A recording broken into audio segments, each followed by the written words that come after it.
بالله السميع العليم من الشيطان اللعين الرجيم. بسم الله الرحمن الرحيم. حسبنا الله ونعم الوكيل، نعم المولى ونعم النصير. وفوض أمري إلى الله، إن الله بصير بالعباد. الحمد لله رب العالمين، والصلاة والسلام على أشرف الأنبياء والمرسلين وخاتم النبيين وعلى أهل بيته الطيبين الطاهرين المعصومين المظلومين، ولعنة الله على أعدائهم أجمعين من الآن إلى قيام يوم الدين. أما بعد، فقد قال الله الحكيم في كتابه الكريم: بسم الله الرحمن الرحيم. فمن يرد الله أن يهديه يشرح صدره للإسلام، ومن يرد أن يضله يجعل صدره ضيقا حرجا كأنما يصعد في السماء، كذلك يجعل الله الرجس على الذين لا يؤمنون. صلوات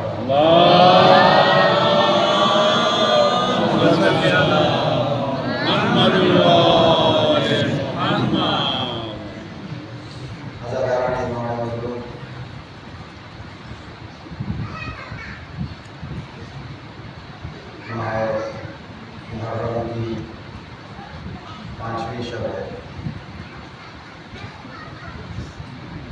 ان ایام کے لیے جس موضوع کا انتخاب کیا گیا ہے وہ آپ کے ذہن میں محفوظ ہے: اسلام اور امت اسلامیہ کا طرز عمل.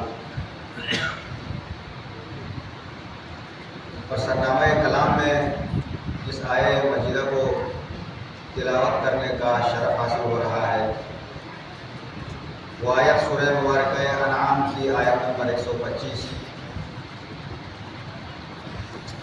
قبل اس کے کہ اپنے موضوع سے متصل ہو کر کچھ معروضات آپ حضرات کے لیے ہدیہ کرنے کا ارادہ ہے، مگر قبل اس سے 2-4 فقہی مسائل. کل گفتگو طہارت کے اوپر ہوئی تھی، پانی کے جس میں، کیونکہ طہارت کا جو سب سے بہترین ذریعہ ہے، بڑا ذریعہ ہے، وہ پانی ہے. اور پانی کی 2 قسمیں بتائی گئی، ایک مضاف اور ایک مطلق. اب چونکہ میں نے عرض کیا تھا آپ کی خدمت میں تو تفصیلات نہیں بتا سکتا ہوں. 3000 سے زائد مسائل ہیں صرف علوم مسائل کے اندر. ان 8 اور 9 دنوں کے اندر صرف سرمیاں بھی ممکن نہیں ہے. لہذا میں چند ابواب کے اشارے کروں گا آپ لوگوں کی خدمت میں، کبھی تقلید کی، کبھی طہارت کے، کبھی نجاسات کے، کبھی مطہرات کے. آپ اس اشارہ کو اشارہ سمجھیں اور گھر میں جا کر کل بھی عرض کیا تھا کتاب اٹھائیں اور پڑھیں. دیکھیں آپ کی توجہ ہو تو ایک بات عرض کروں اس حوالے سے، یہ جو چھوٹا موضوع ہے فقہ کا، احکام کا. جیسے کہ میں نے آیت اللہ فاضل ننکرانی اعلی اللہ مقامہ کا حوالہ دیا، انہوں نے اہل منبر کے لیے جن آداب کا ذکر کیا ہے ان میں سے ایک یہی ادب ہے کہ منبر سے علم فقہ بیان ہوں، شرعی مسائل بیان ہوں. یعنی اتنا اہم سمجھتے ہیں اس موضوع کو، خود مجتہد اتنا اہم سمجھتے ہیں. اچھا، اس کی اہمیت اس وقت ہم اور آپ کے سامنے آ جائے گی جب آپ حضرات اس پر توجہ دیں گے. آپ اسے اہمیت دیں گے تو، یعنی اہل منبر کے لیے کہا کہ آپ بیان کریں، اہمیت دیتے ہیں، اور بظاہر ہمیں کہا لیکن آپ کو بھی یہی ہے کہ آپ اس کو اہمیت دیں گے تو۔ وَإِلَّا اگر میں 2-4 مسائل بیان کروں گا، وہ تھوڑے بہت 2-4 مسائل تو مجھے یاد ہیں پہلے سے، لیکن آپ تک پہنچانے کا مطلب یہ ہے کہ آپ اس پر توجہ دیں گے تو۔ توجہ نہیں دیں گے تو پھر بس وہ میں نے بیان کیا، آپ ایسے چلے گئے۔ جیسے کل والے مسئلے میں ایک اشتباہ ہو گیا سمجھنے میں، چونکہ اگر گھر میں جا کر کتاب پڑھ لیتے تو یہ اشتباہ نہ ہوتا۔ اب کتاب نہ پڑھنے کی وجہ سے میں تو مختصر سرخی بیان کرتا ہوں، یعنی مذاب پانی کے بارے میں۔ مذاب پانی اصلاً نجس نہیں ہوتا ہے، مثلاً پیپسی ہے، پیپسی نجس تھوڑی ہے، اس سے وضو نہیں ہوتا ہے، غسل نہیں ہوتا ہے۔ ناریل سے اندر سے نکلا ہوا پانی پینے کا پانی ہے، وہ اس سے وضو نہیں ہوتا ہے، غسل نہیں ہوتا ہے۔ نجس کس نے کہا؟ آج اور کل جو ہمارے نالے میں جو پانی آ رہا ہے، کہیں مٹی مل گئی ہے اس پر، وہ گدلا ہو کر آ رہا ہے، مذاب بن کر آ رہا ہے، نجس تھوڑی ہو گیا یہ۔ نجس اصلاً نہیں ہے یہ۔ بعض مقامات اس کو گھر میں رکھ کر تھوڑا صاف کر کے پیا جا سکتا ہے، استعمال کیا جا سکتا ہے، کپڑے دھوئے جا سکتے ہیں، سب کچھ کیا جا سکتا ہے، لیکن اسی حالت میں اس سے وضو ہو سکتی، بلکہ اس بات نہیں ہو سکتی، نجس نہیں ہے وہ پانی۔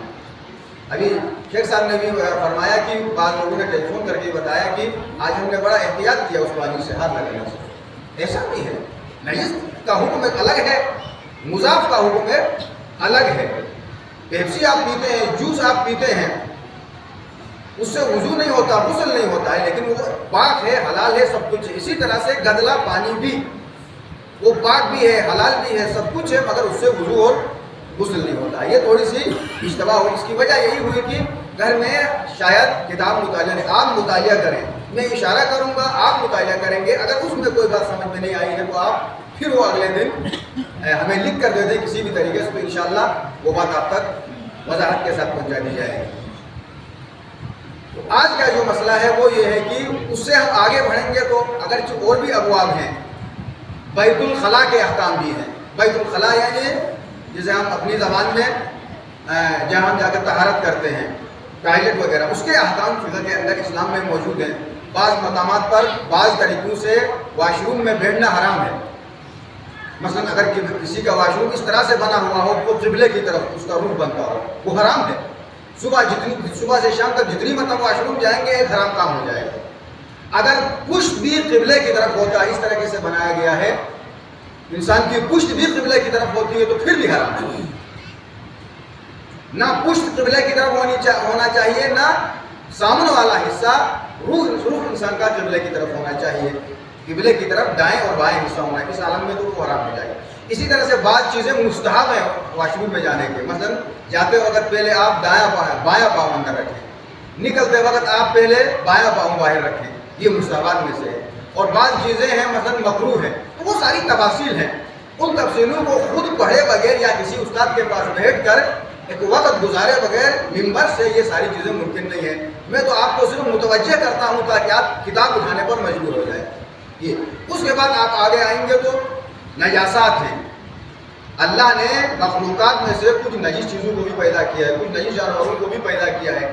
مسئلہ تو خداوندی ہے ان کو پیدا کرنا، لیکن دنیا میں اس سے ذرا انسان کو اجتناب کرنا چاہیے۔ 11 چیزیں عام طور پر مراجع کے درمیان میں مشہور ہیں، جیسے پیشاب، پاخانہ، منی، مردار، خون، شراب، کتا،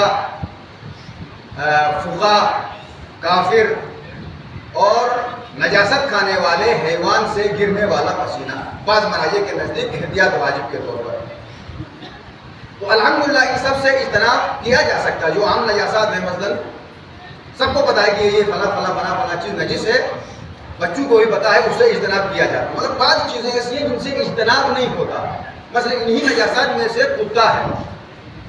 آج کل عجیب زمانہ آیا کہ اچھے خاصے پڑھے لکھے لوگ بھی اپنے ساتھ لے جا کر گھومتے ہیں، ٹہلتے ہیں اس کو، اگرچہ نجس ہے۔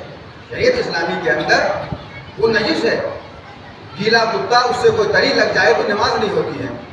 اس کے دوسرے جو نقصانات ہیں، جو دوسرے چیزیں ہیں، اس کے اثرات ہیں، وہ اپنی جگہ میں، اگر میں فرشتہ داخل نہیں ہوتا، رحمت نازل نہیں ہوتا، وہ اپنی جگہ میں۔ ظاہری طور پر بھی اگر کتے سے گیلا جسم ٹچ ہو جائے یا گیلا کتا جسم سے ٹچ ہو جائے تو اسلام شریعت مقدس نے اس کو جب نجس قرار دیا ہے۔ انسان اشرف المخلوق ہے، انسان کو ساری کائنات میں اللہ نے بہترین مخلوق بنا کر پیدا کیا، فرشتوں سے بھی افضل، اور یہ چیز یہ جو ہے یہ تو نجس چیز ہے، انسان کا اس سے کیا مقابلہ اور اس کا کیا موازنہ؟ تو ان چیزوں سے اس کو بھی ویسا نجس سمجھے جیسے پیشاب کو نجس سمجھا جاتا ہے۔ مخلوق و خدا ہونا اپنی جگہ ہے، ویسا نجس ہے جیسے آپ خون کو نجس سمجھتے ہیں۔ یہ الحمدللہ باقی چیزیں تو معلوم ہے سب کو کہ یہ سارے نجاست یعنی نجس سے ہر انسان، ہر مومن، ہر مسلمان اجتناب کرتا ہے۔ اسی طرح سے نجاست کھانے والا کوئی جانور اگر نجاست کا عادی ہے تو اس کا پسینہ بھی نجس ہو جاتا ہے۔ انسانوں کی نجاست کھانے والا جانور بعض اوقات جانور کھاتے ہیں، عادی ہو جاتے ہیں، حلال وہ جانور بھی، تو پھر اس سے جو پسینہ گرے گا وہ پسینہ نجس ہوتا ہے، اس پسینے سے اجتناب کرنا ہوگا۔ پھر اس جانور کو اس سے کس طرح سے روکا جائے، اس کا استبراء کس طرح سے کیا جائے، وہ بھی فقہ کی کتابوں کے اندر موجود ہے۔ کتنے دنوں تک اس کو بند کر کے رکھنا پڑے گا، مرغی کو کتنے دن تک، بکری کو کتنے دنوں تک، گائے کو کتنے دنوں تک، وہ ساری پھر وہی بات، وہ ساری تفصیلیں خود نجاست میں بھی کس جانور کا خون نجس سے وہ بھی ظاہر ہے۔ ہر وہ جانور جس کی رگ کاٹی جائے، پریشر سے اس کا خون نکلتا ہے، اس جانور کا خون نجس ہے۔ اسی طرح سے اسی جانور کی منی بھی نجس ہے۔ تو ان تفصیلات کی طرف میں آپ کو صرف دعوت دیتا ہوں، متوجہ کرتا ہوں۔ انشاءاللہ آپ گھروں میں جا کر ان کی تفصیل پڑھیں گے، اردو میں لکھی ہوئی ہے، سب کو سمجھ میں آ جاتی ہے۔ ایک صلوات پڑھیں محمد وعلی محمد۔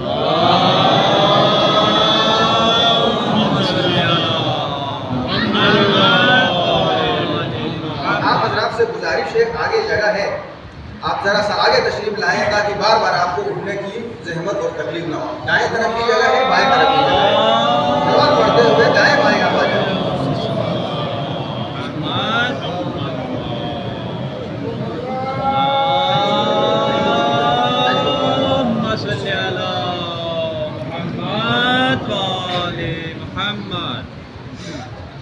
اچھا، اب حسب دستور آپ کا جو چندہ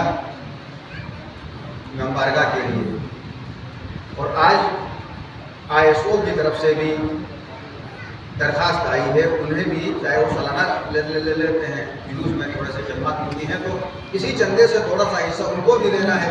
آپ اسی حساب سے اس چندے میں 2-4 روپے اضافہ بھی فرمائیے گا۔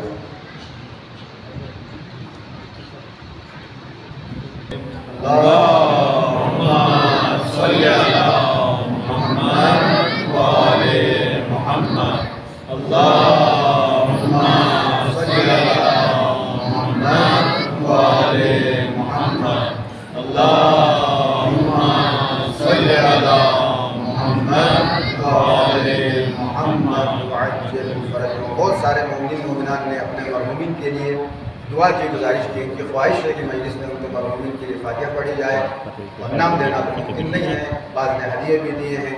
ان تمام مومنین و مومنات جنہوں نے خصوصی طور پر دعا کی گزارش کی، ان کے مرحومین کی مغفرت اور بلندی درجات کے لیے، آپ سب کے مرحومین کے لیے مغفرت کے لیے رحم اللہ من قرأ الفاتحہ۔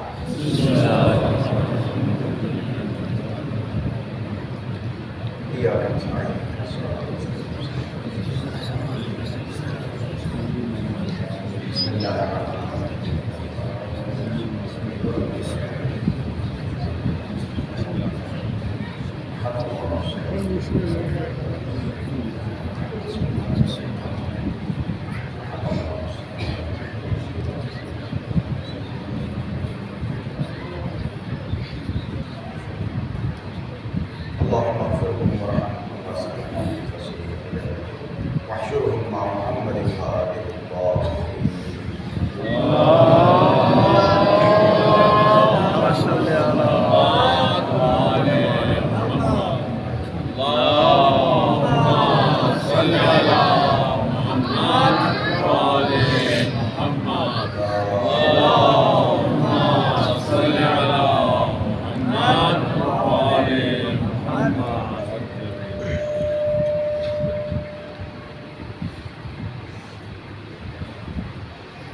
فمن يريد الله أن يهديه يشرح صدره للإسلام۔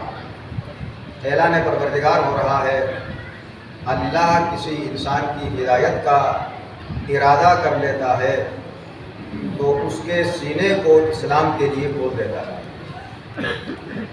ومن يريد أن يذله يجعل صدره ضيقا حرجا۔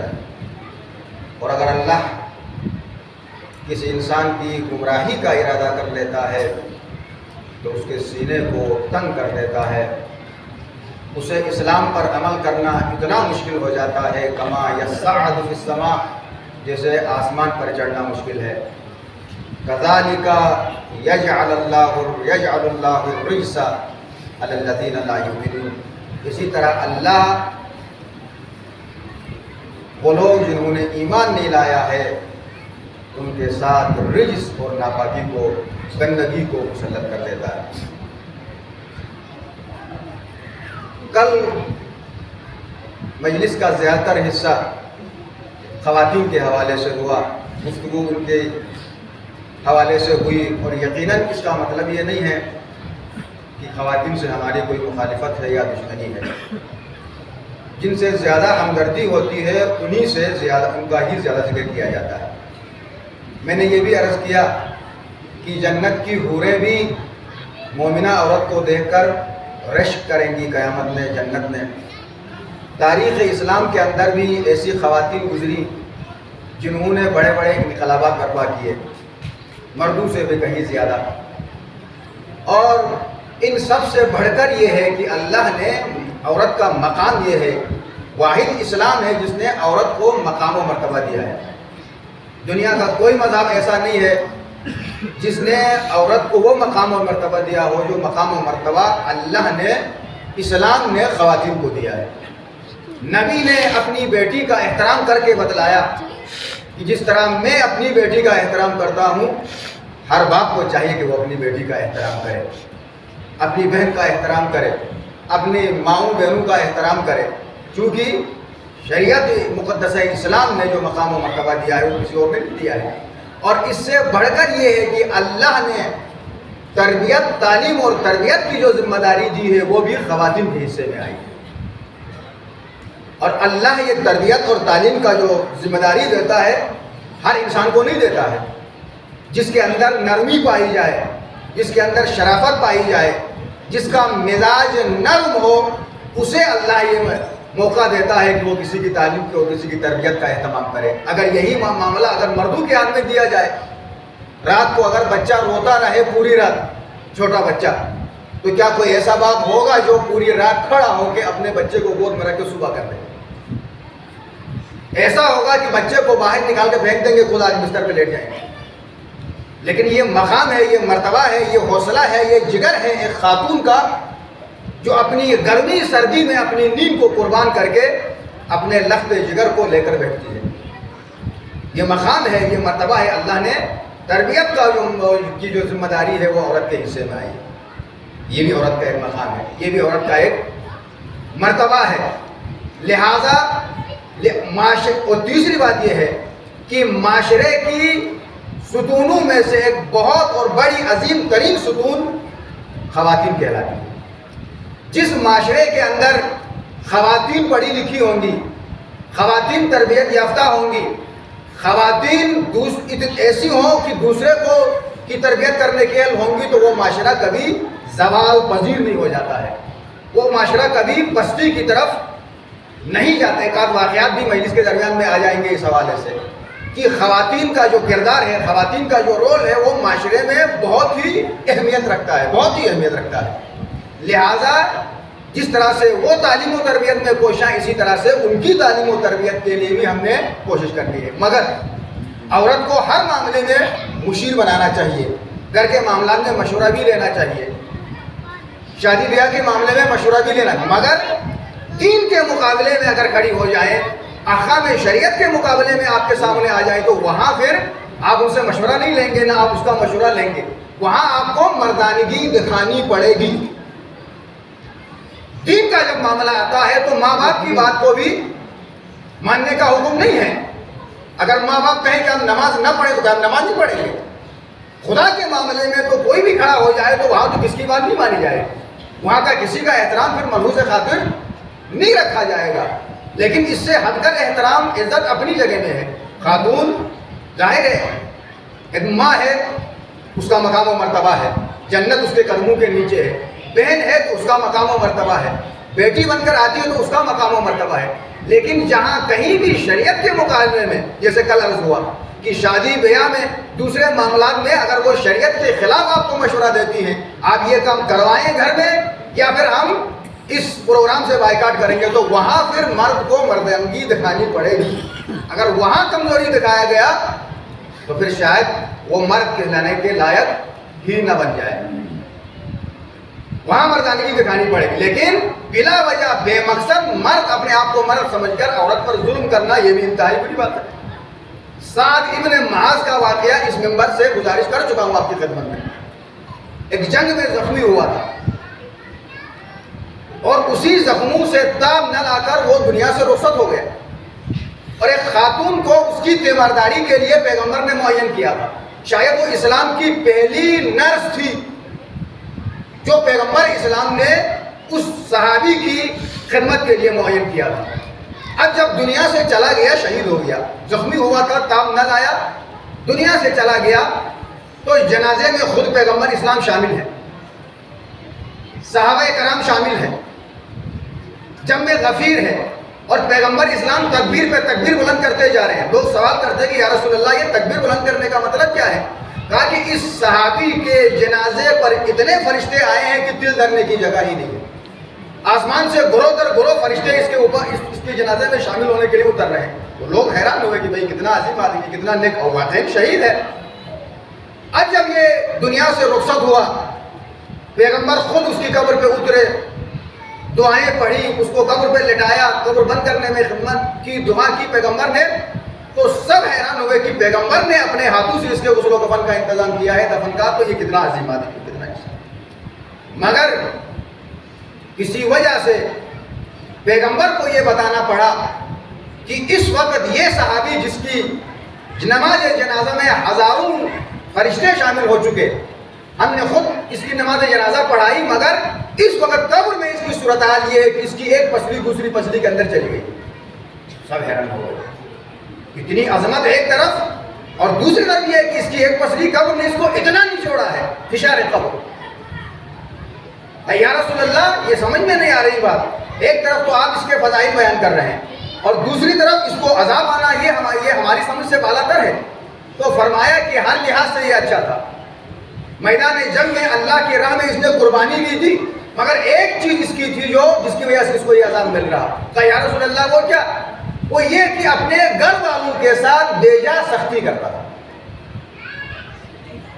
اب اندازہ ہوا کہ گھر والوں کے ساتھ بلا وجہ، دیکھیں افراد اور تفرید کا شکار ہم نے نہیں ہونا ہے، یا تو اتنے ڈھیلے ہو جائیں ہم کہ ہماری کوئی بات ماننے کی کوئی تیار نہ ہو کہ سارے معاملات خواتین کے حوالے کر دیا ہم نے، اسلام کے خلاف چلے یا اسلام کی حمایت میں چلے، وہ بھی غلط، یا اتنے سخت بن جائیں کہ آپ اسرائیل بن جائیں، گھر میں ان کا سکون حرام ہو جائے، یہ بھی غلط۔ اسلام میں نہ یہ ہے اور نہ وہ ہے۔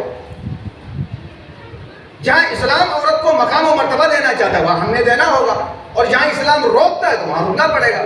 بلا وجہ سختی کرنے والے کا انجام قبر کی جو فشار قبر ہے وہ مخصوص اس انسان کے لیے ہے جو اپنے گھر والوں کے ساتھ بلا وجہ ظلم و ستم کرتا ہے۔ یہ چیز دیکھیں، حقوق سب کے ہیں، بیوی کے، مگر اسلام کے مقابلے میں کوئی بھی کھڑا ہو جائے تو اس کی بات نہیں مانی جائے گی، اس کی بات کو اہمیت نہیں دی جائے گی۔ لیکن مجھے امید ہے اس گفتگو کو، 2 دن کی اس گفتگو کو سننے کے بعد کل کو ربیع الاول میں کسی کے گھر میں شادی ہو جائے تو خدا کرے اس گھر سے ناچ گانے کی آواز نہ آنے پائے، مگر آج تک آتی رہی۔ 18واں عشرہ ہے میرا اس منبر سے، صرف اسی امام بارگاہ سے 18واں سال ہے یہ، اور اس کے علاوہ سینکڑوں مجلسیں اور ہوتی ہیں اس کے علاوہ، مگر یہ تذکرے ہوتے رہے، لیکن جن گھروں میں یہ ہوتا ہے وہ بھی ہوتا رہا، اس میں بھی کوئی رکاوٹ نہیں ہوئی، کوئی روکنے والا پیدا نہیں ہوا۔ لیکن اس دفعہ امید کرتا ہوں انشاءاللہ یہ مجلسیں سننے کے بعد، امام حسین کی اللہ ذکر سننے کے بعد، شریعت کا حکم سننے کے بعد، خدا کرے ہمارے سارے نوجوان بھائیوں کی بہنوں کی شادیاں ہو جائیں، ان کے نکاح ہو جائیں، مگر ان کی شادی ہو تو بھی اسلامی طریقے سے، اور ان کا نکاح ہو تو بھی اسلامی طریقے سے ہونا چاہیے۔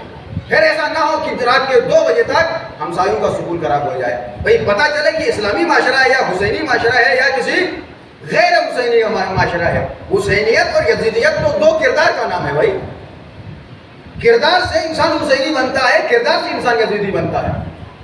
عمل سے زندگی بنتی ہے، جنت بھی جہنم بھی. اور جنت کا جہنم کا تصور بھی یہی ہے. انسان کا عمل اسے دھکیل کر جنت تک لے کر جاتا ہے، اور انسان کا عمل اسے کھینچ کر جنت تک لے کر چلا جاتا ہے. ایک پھر شادی بیاہ کے حوالے سے یہ جو جہیز کا معاملہ، دیکھیں بات اس موضوع آپ کے ذہن میں رہے تو یہ باتوں میں آپ کو مزہ آئے گا، گفتگو طویل بھی نہیں ہوگی انشاءاللہ. اسلام اور امت اسلامیہ کا طرز عمل، اسلام کیا چاہتا ہے اور ہم کیا چاہتے ہیں. امت اسلامیہ کیا چاہتی ہے؟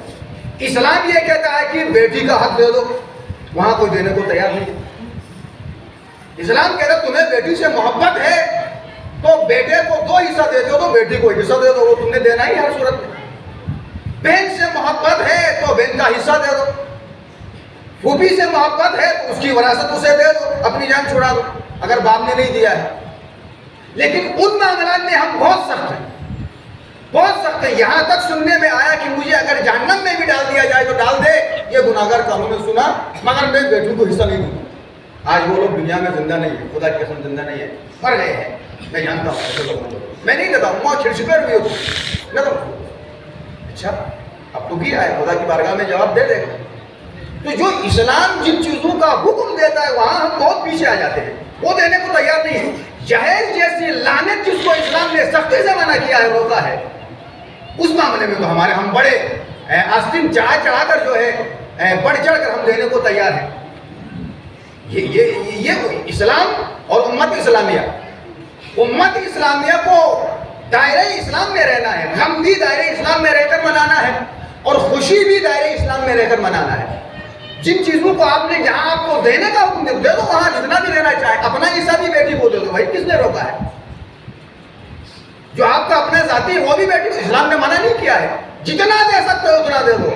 مگر جہیز کو اسلام نے روکا ہے، اس کو لعنت قرار دیا ہے. وہاں پر جا کے حصہ کیوں لیتے؟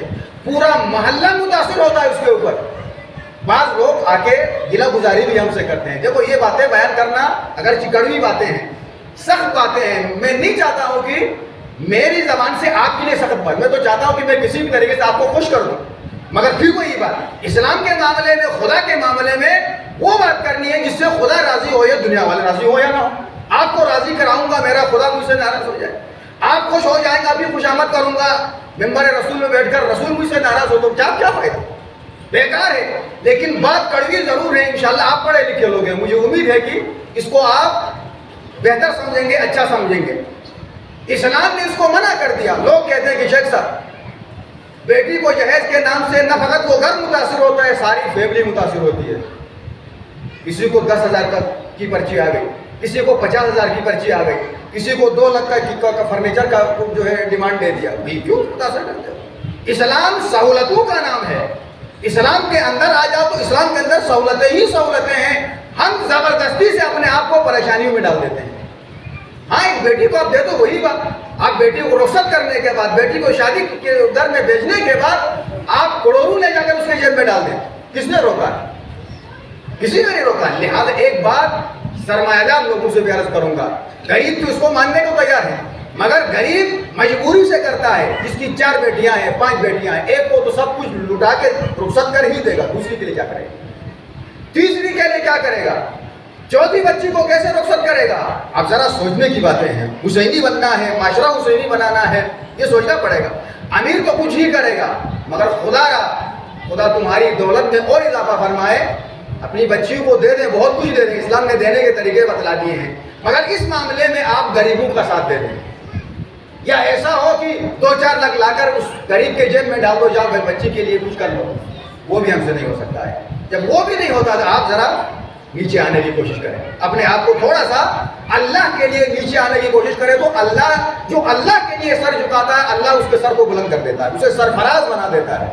اپنے سر کو جھکانے کی کوشش کریں. تو یہ وہ چیزیں ہیں. خدا را اسلام کے اندر آسانیاں ہیں، ان آسانیوں کو آپ استعمال کریں. زندگی دوبر نہیں ہو جائے گی، زندگی مشکل نہیں ہو جائے گی. تو کون سی خاتون بہتر ہے سب سے؟ کل آپ نے سن لیا، اسلام کی نگاہ میں سب سے بہترین عورت وہ ہے جو کسی نامحرم کو نہ دیکھے اور کوئی نامحرم اسے نہ دیکھے. مگر امت اسلامیہ کا طرز عمل یہ ہے کہ بہترین عورت اسے کہتے ہیں جو خود آگے ہو، مرد اس کے پیچھے ہو. وہ مرد کو ڈکٹیشن دیتی ہو، بازار میں جائے تو وہ آگے ہے، مرد اس کے پیچھے پیچھے ہے، محرم نامحرم کا خیال نہیں ہے، پردے کا احساس نہیں ہے. امت اسلامیہ اسے اچھا سمجھتی ہے لیکن اسلام اسے اچھا سمجھتا ہے. ایک واقعہ ہے چھوٹا سا.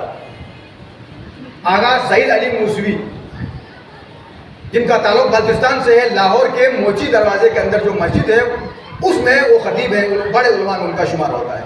ان کا کہنا یہ ہے کہ ایک شخص آیا میرے پاس تعویذ لینے کے لیے. علماء سے تو یہی ملتا ہے، کوئی دم دعا تعویذ سب آتے ہیں ان کے واسطے، محمد صاحب یہ دعا ان کے پاس بھی آیا، کہا کہ میرا ایک بہت ہی بڑا مسئلہ ہے، میں پریشان ہوں آغا صاحب، مجھے کوئی تعویذ بنا کر دے دو، میری بیٹی کا مسئلہ ہے. تو آغا صاحب فرماتے کہ میں سمجھا شاید کہ اس کی بیٹی کی شادی کا مسئلہ ہوگا. باپ عام طور پر اسی وقت پریشان ہوتا ہے جب بیٹی کا رشتہ آنے میں دیر ہو جاتی ہے، اس لیے کوئی دم دعا تعویذ وغیرہ. کہا کہ بتا تو صحیح تیرا مسئلہ کیا ہے، تیری بیٹی کے ساتھ کیا مسئلہ ہے. کہا کہ مولانا صاحب جب بھی میں کسی کے گھر جاتا ہوں، ہمسائے کے، رشتہ داروں کے، پڑوسوں کے گھر میں جاتا ہوں تو سب کی بہنیں بیٹیاں بڑے اچھے انداز میں آگے گل مل کر بیٹھ جاتی ہیں، ہاتھ ملاتی ہیں، ہم اس طرح سے ایک دوسرے کے ساتھ گل مل کے بیٹھتے ہیں. یہ کم وقت میری بچی ہے کہ گھر میں کوئی مہمان آتا ہے تو میں بارہا سے کہتا ہوں جاؤ اس سے ہاتھ ملاؤ، دوستوں سے، رشتہ داروں سے، ہمسایوں سے، مگر یہ کسی کے سامنے آنے کو تیار نہیں ہے. مجھے ایسی کوئی تعویذ بنا کے دے کہ میری دیکھو ذہنیت کہاں سے کہاں تک. یہ بھی مسلمان ہے، یہ بھی مسلمان ہے، اس ظاہرے کو کلمہ پڑھتا مسلمان ہے. تو آغا صاحب نے بھی بڑا اچھا جواب دے دیا. کہا میں نے آج تک جتنی تعویذوں کی کتابیں پڑھا ہے، جتنی دعاؤں کی کتابیں میں نے پڑھا ہے، اس میں کہیں مجھے ایسا کوئی تعویذ نظر نہیں آیا جو بے غیرتی پر مبنی ہو، جو بے حیائی کے لیے لکھی گئی ہو، جو فحاشی اور عریانیت کے لیے لکھی گئی ہو. مجھے ایسا کوئی تعویذ آج تک نہیں ملا. اگر کہیں سے کوئی ایسا تعویذ مل جائے تو تمہارے گھر تک پہنچا دو. صلوات پڑھے محمد والے.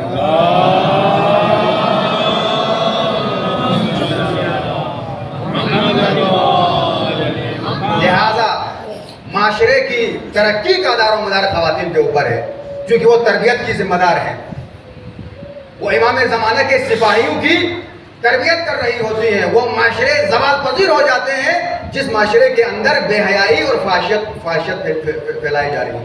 حضرت موسیٰ علیہ السلام بنی اسرائیل کا ایک نبی ہے، سب کا نبی ہے، مگر اس امت پر وہ اللہ نے نبی بنا کر بھیجا. اتنی بہادر قوم بنی اسرائیل کی جہاں جاتی تھی دوسرے ممالک کو فتح کرتی تھی. ایک مرتبہ انہوں نے ملک شام پر حملہ کیا. اب شام کے جو دولتدار حضرات تھے وہ گھبرا گئے، بھائی اب موسیٰ کی فوج آ رہی ہے، موسیٰ کا لشکر آ رہا ہے جو بڑا مضبوط لشکر ہے، اب ہماری تباہی ہو جائے گی، ہمیں قتل و غارت گری کے بھیڑ چڑھا دیا جائے گا اور ہماری دولت ان کے ہاتھوں میں چلے جائے گی. تو اب کیا کریں؟ انہوں نے سوچا کہ بھائی ہمارے درمیان میں ایک اللہ والا ہے، ایک اللہ والا ہے، اس کے پاس جائیں، وہ اس کا حل نکال دے گا. ایک شخص تھا جس کا نام بلعام اور باعور تھا، بڑا عبادت گزار تھا، اور اتنا بڑا عبادت گزار تھا کہ اللہ نے اس کی زبان میں تاثیر رکھی تھی. کوئی جو دعا کرتا تھا وہ دعا قبول ہوتی، اور اس کا نام تھا مستجاب الدعوات. ہر اس کی زبان سے نکلنے والی دعا قبول ہوتی تھی. گئے اس کے پاس، کہا جناب ہمارا ملک خطرے میں ہے، ہماری قوم خطرے میں ہے، لہذا تو بد دعا کر موسیٰ اور اس کے لشکر کے لیے. وہ حیران ہو گیا، گھبرا گیا، بھئی موسیٰ نبی خدا ہے، اس کے لیے میں کیسے بد دعا کر سکتا ہوں. اس کے بعد اس کو لالچ دی گئی، اتنا پیسہ دیں گے، اتنی دولت دیں گے، اتنی اشرفیاں دیں گے. اب اس نے کہا کہ نہیں ایسا نہیں ہو سکتا ہے، نبی خدا کے خلاف میں کیسے بد دعا کر سکتا ہوں. اب اس کے پاس دولت کو، مال کو، اشرفیوں کو، درہم کو، دینار کو بڑھا چڑھا کر بوریوں کی بوریاں اس کے سامنے لا کر رکھ دیا. لالچ انسان. اب وہ دولت دیکھی تو کہا کہ چلو میں کچھ کرتا ہوں. اپنے کھچر پہ سوار ہو کے اس مقام پر گیا، اس پہاڑی پر جہاں اس کی دعا قبول ہوتی. دیکھیں عورت کا مقام کتنا ہے، عورت کا مرتبہ کتنا ہے. عورت اچھی ہو تو ترقی معاشرہ کیسا کرتا ہے، اور اگر عورت خراب ہے تو معاشرہ زوال کی طرف کیسے جاتا ہے. کچھ راستہ طے کرنے کے بعد اس کا کھچر آگے بڑھنے سے انکار کر دیا. اس نے بڑا مارا پیٹا، ظلم کیا اس کھچر کے اوپر. تو آخر میں حکم خدا سے وہ کھچر بول پڑا، کہا اے عابد، تو جس انسان کے لیے بد دعا کرنا چاہتا ہے یہ تمہارے فائدے میں نہیں. وہ نبی خدا ہے، تمہارا اس میں نقصان نہ ہوگا، تو اس سے آگے نہ بڑھنا. اس نے وہاں اپنی سواری کو چھوڑ کر آگے گیا. اس مقام پر جہاں وہ دعا کرتا تھا وہاں جا کر جب اس نے دعا کی خدا سے تو حکم ہوا اے عابد آج تمہاری ساری ریاضتیں بیکار ہو گئی، تمہاری ساری عبادتیں رائے گاہ ہو گئی، ضائع ہو گئی، اس لیے کہ تو کسی نبی خدا کے خلاف کھڑا ہو گیا ہے۔ اب پریشان ہو کے واپس آیا، اب کیا کرے؟ نہ دولت مل رہی ہے، ادھر سے بھی گیا ادھر سے بھی گیا۔ اب اس نے کہا کہ دین تو چلا ہی گیا ہے، ذرا دنیا کو مل جائے۔ کہا کہ بھائی میری دعا تو قبول نہیں ہو گئی، آج میری عبادتیں اور میری ساری ریاضتیں بھی ضائع ہو گئی، لیکن اب جب کہ آپ کا معاملہ ہے تو آپ کے لیے ایک مشورہ دیتا ہوں۔ کون سا مشورہ؟ مشورہ یہ کہ تم ایسا کرو، جب موسیٰ کا لشکر جہاں پڑاؤ ڈالے گا وہاں رکے گا تو تم یہاں سے اپنی کچھ بے پردہ اور فحش عورتوں کو اس لشکر کے سامنے بھیجو۔ ظاہر لشکر پڑاؤ ڈالتا تھا، وہاں بازار بھی ہوتا تھا، آنا جانا ہوتا تھا، لوگ سامان خریدتے تھے۔ یہ عورتیں ان عورتوں میں جا کے مل گئی اور ان عورتوں کا دیکھا دیکھی میں جناب موسیٰ کے لشکر والی خواتین بھی ان کے ساتھ آ کے مل گئی۔ خواتین کا معاملہ تو یہ دیکھا دیکھی میں خراب ہو جاتی ہے۔ ٹی وی میں ایک لباس، فیشن والا لباس آ گیا، اگلے دن درزی کو ڈیمانڈ دیا جاتا ہے یہی لباس مجھے بنا کے دے دو۔ عورتیں تو دیکھا دیکھی میں، اور پھر یہی مسائل گلگت بلتستان جیسا عظیم خطہ، اسلامی خطہ، اب یہاں بھی باہر سے جو معاملات ہوتے ہیں آپ دیکھتے ہیں گرمیوں کے موسم میں ایسی بے پردگی اور فحاشی والی خواتین بھی اس خطے میں داخل ہوتی ہیں، اور یہی دیکھا دیکھی میں ہماری خواتین بھی خراب ہو سکتی ہیں۔ لہٰذا ان کے دیکھا دیکھی وہ بھی خراب ہوئی۔ کچھ عرصے کے بعد جناب موسیٰ کے لشکر میں جو جوش و جذبہ تھا وہ کم ہوتا ہوا چلا گیا۔ آہستہ آہستہ آہستہ آہستہ وہ جنگ کا جذبہ، وہ جوش ختم ہوا اور ان کی توجہ اسی کی طرف ہو گئی، اس برائی کی طرف۔ جناب موسیٰ کو پتا چلا کہ بھائی لشکر کمزور ہو چکا ہے۔ کہا کہ اس کی وجہ کیا ہے؟ تو کسی نے کہا یا نبی خدا، شام کی عورتیں آئی ہیں آپ کے لشکر میں، ان کے دیکھا دیکھی میں تمہاری عورتیں ان کے ساتھ مل گئی ہیں، جس کے نتیجے میں تمہارا لشکر جنگ کے جوش اور جذبے کو چھوڑ کر دنیاوی معاملات میں اس طرف چلا گیا ہے۔ جناب موسیٰ خود آ گئے اور آگے کہنے لگا کہ آج سے جو بھی عورت بے پردہ ہوگی اس کو دو چیزوں کا اختیار ہے، یا تو وہ نقاب اوڑھے پردے میں چلی جائے یا اس کی گردن کاٹ دیا جائے۔ موسیٰ نبی نے یہ فتویٰ جاری کر دیا۔ ظاہر امت کو بچانا ہے، قوم کو بچانا ہے، اسلام کو بچانا ہے، اپنے عقیدے کو بچانا ہے، لہذا آپ موسیٰ کی بات کرتے ہیں، آپ حزب اللہ والوں کے پاس بھی تو جائیں نا۔ حزب اللہ کو جو بیرونی خطرہ تھا اس سے شروع میں اندرونی خطرہ زیادہ تھا۔ ایسے منافق پیدا ہو گئے تھے، ایسے غدار پیدا ہو گئے تھے کہ اندر سے ان کو کمزور کرنے کی کوشش کر رہے تھے۔ کبھی ادھر دھماکہ کیا، کبھی ادھر دھماکہ کیا، کبھی ادھر لڑائی، کبھی ادھر جھگڑا، کہیں دشمن کو نشاندہی کرائی، وہاں میزائل لگا۔ اب انہوں نے بھی یہ موسیٰ والا حربہ استعمال کیا، حزب اللہ والوں نے بھی یہی حربہ استعمال کیا کہ اگرچہ وہ اپنے تھے، اپنے ہمسایہ تھے، اپنے پڑوس تھے، اپنے ملک والے تھے، جتنے غدار پائے گئے سب کو لے جا کر غائب کر دیا۔ جیسے صدام کرتا تھا وہ تو ظلم کرتا تھا، انہوں نے اس کو پکڑا، پکڑنے کے بعد اسے گائے وہ کہاں گیا کہاں نہیں گیا پتہ ہی نہیں چلا۔ اپنی صفوں سے غداروں کا خاتمہ کیا، اپنوں کا، اپنے جب غدار تو اپنا نہیں رہا نا، اپنا غدار ہو تو اس کو پھر اپنا کہنے کا حق نہیں ہے۔ انہوں نے صفایا کیا جس کے نتیجے میں آج آپ دیکھ رہے کہ دنیا پریشان ہے ایک چھوٹی سی تنظیم کے سامنے۔ امریکہ جیسے طاقتور ملک کو منہ کی کھانی پڑی۔ اسرائیل اس وقت ایران کے بعد جن سے خوفزدہ ہے وہ حزب اللہ کے جوان ہیں۔ انہوں نے اپنے غداروں کو، یہ جناب موسیٰ کا طرز طریقہ تھا، حکم دیا کہ اس عورت کا گردن کاٹی جائے جو بے پردہ لشکر کے درمیان میں ہوگی۔ اب ظاہر ہے یا تو گردنیں کٹی یا نقاب میں آ گئی، جس کے نتیجے میں کچھ دنوں کے بعد جناب موسیٰ کا لشکر پھر اپنی اصلی حالت میں آ گیا، اور اصلی حالت میں آنے کے بعد ملک شام کو فتح کیا۔ ملک شام جب فتح ہوا تو جناب موسیٰ علیہ السلام اس ملک میں اندر آئے، آنے کے بعد فرمایا کہ جس معاشرے کی، جس سماج کی، جس ملک کی، جس شہر کی اگر خواتین بے پردہ ہو جائیں، خواتین اسلامی دائرے سے باہر چلی جائیں تو وہ ملک ترقی تو کیا وہ دن بدن تنزلی کی طرف چلا جاتا ہے، وہ ملک تباہ و برباد ہو جاتا ہے۔ لہذا خواتین کا مقام، خواتین کا مرتبہ اور ان کی ذمہ داریاں، اللہ نے جس کو جتنا مقام دیا ہے اس حساب سے اس کی ذمہ داری بھی اللہ زیادہ دے دیتا ہے۔ مقام و مرتبے کے حساب سے اللہ ذمہ داری میں، تمہارا مقام ہے تم ایک ماں ہو، جنت تمہاری قدموں کے نیچے ہے، لہذا تمہاری ذمہ داری بھی اتنی زیادہ ہے۔ بچوں کی تربیت مرد نہیں کر سکتا ہے، بچوں کی تربیت عورت ہی کرتی ہے۔ مرد بیچارہ صبح سے شام تک رزق کے پیچھے لگا رہتا ہے، عورت کا کردار ہے. جتنے بھی دنیا میں، آخری جملہ سنو، جتنے بھی اچھے بچے پیدا ہو گئے دنیا میں، ان سے پوچھا گیا کہ بھائی تمہارے یہاں تک پہنچنے کا سبب کیا ہے. خود آیت اللہ طباطبائی جو چھوٹا بچہ جو 5 چند سالوں میں اس نے ناج البلاغہ بھی حفظ کیا، قرآن بھی حفظ کیا، PhD کی ڈگری اس کو مل گئی. اس بچے کے باپ سے بھی پوچھا گیا کہ بھائی اس بچے کو یہاں تک پہنچانے میں کس کا ہاتھ زیادہ ہے. اس کے باپ نے بلا جھجک کہا کہ اس بچے کو اس مقام تک پہنچانے میں اس کی ماں کا ہاتھ ہے، اس کی ماں کا کردار ہے. آپ علامہ ہلی سے پوچھیں گے تو وہ 12 سال میں مجتہد بن گیا، وہ بھی یہی کہیں گے کہ اس منزل تک 12 سال کی عمر میں مجتہد کے درجے تک پہنچنا، اس میں میری ماں کا کردار ہے. آپ اس طرح سے جتنے دنیا میں اعلیٰ مقام اور مرتبہ حاصل کرنے والے حضرات کو ان کی گہرائی میں جا کر آپ دیکھیں گے تو ان کے پیچھے ان کی ماں کا کردار ہوتا ہے. اور اگر بچہ خراب بھی ہوتا ہے تو زیادہ تر ذمہ داری ماں کے اوپر عائد ہو جاتی ہے. لہذا ماں کا، خاتون کا تربیت یافتہ ہونا اسلام کے لیے قوت بازو ہے، اسلام کی مضبوطی کا انحصار ہے. بس یہی درس تو ہمیں کربلا سے ملا ہے. کیسی کیسی مائیں تھی اور کیسے کیسے بچے تیار کیے کربلا والی ماؤں نے. 13 سال کے بچے سے بھی موت کے بارے میں پوچھا جاتا ہے تو کہتا ہے کہ شہد سے زیادہ میٹھا ہے. میں موت کو شہد سے زیادہ میٹھا سمجھتا ہوں. شہزادہ قاسم کا جملہ ہے. اور یہ کردار تھا. فاطمہ زہرا کی بچیاں تھیں، فاطمہ زہرا کی پوتیاں تھیں، نواسیاں تھیں، بہنیں تھیں، بیٹیاں تھیں. اور فاطمہ زہرا کا نام ہی میں اتنا اثر ہے کہ لشکر یزید سے کٹ کر اور لشکر امام حسین میں داخل ہو گئے. نام ہے فاطمہ زہرا کے اثر کی وجہ سے. یاد ہے آپ کو قافلہ رکا تھا اور نے امام حسین کے گھوڑے کی لگام پکڑی تھی نا، کہا کہ نماز بھی امام حسین کے پیچھے پڑی تھی. پڑھنے کے بعد جب قافلہ روانہ ہوا امام حسین نے فرمایا اور اب تم اپنے راستے کی طرف چلے جاؤ اپنا قافلہ لے کر، اور میں اپنا قافلہ لے کر اپنے راستے میں چلا جاؤں گا.